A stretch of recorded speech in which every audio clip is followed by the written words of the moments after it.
പ്രിയമുള്ളവരെ, ഞാൻ ഹരീഷ് ആർ നമ്പൂതിരിപ്പാട്. ശക്തമായ മഴയിൽ പുഴകളും തോടുകളും കരകവിഞ്ഞൊഴുകുമ്പോൾ ഒരു കഥ കേൾക്കൂ. കരടിമാമൻ പഠിപ്പിച്ച പാഠം. കാടിൻ്റെ പാഠം. ചില്ലാരം കാട്ടിൽ ദിവസങ്ങളോളം കനത്ത മഴ പെയ്തു. നദി കരകവിഞ്ഞൊഴുകാൻ തുടങ്ങി. വെള്ളപ്പൊക്കത്തിൽ മൃഗങ്ങൾ ഒലിച്ചു പോകാതിരിക്കാൻ വളരെ കഷ്ടപ്പെട്ടു. കാട്ടിലെ മരങ്ങളും ചെടികളും വെട്ടിമാറ്റിയതിനാൽ മണ്ണൊലിക്കുകയും നദി മണ്ണുകൊണ്ട് നിറയുകയും അങ്ങനെ വെള്ളപ്പൊക്കം ഉണ്ടാവുകയും ചെയ്തതാണെന്ന് ഭേരൻ കരടിമാമൻ പറഞ്ഞു.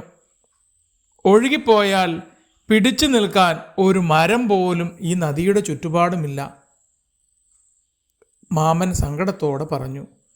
നാളുകൾ നീണ്ട മഴ ശമിച്ചപ്പോൾ മൃഗങ്ങൾ ഒത്തുകൂടി കരടി മാമനോട് ചോദിച്ചു, മാമാ, അടുത്ത വർഷം ഇതുപോലെ പ്രശ്നമുണ്ടാവാതിരിക്കാൻ നമ്മൾ എന്തു ചെയ്യും?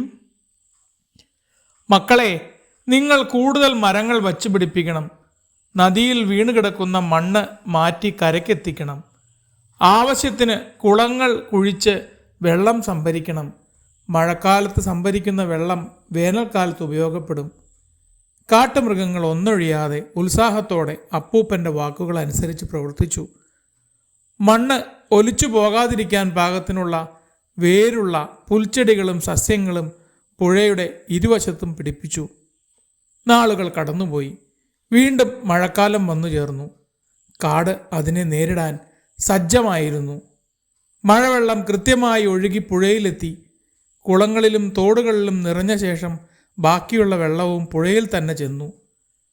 ഭയമില്ലാത്ത മഴക്കാലം സമ്മാനിച്ച കരടിമാമനെ മൃഗക്കുട്ടികൾ ആവേശത്തോടെ തലയിലേറ്റി പാടി. മണ്ണും മരങ്ങളും സംരക്ഷിക്കാൻ ഞങ്ങൾക്കു മാർഗം പറഞ്ഞു തന്ന നല്ല കരടി മാമനാണേ, കാടിൻ്റെ നന്മ വിളക്കിന്നും.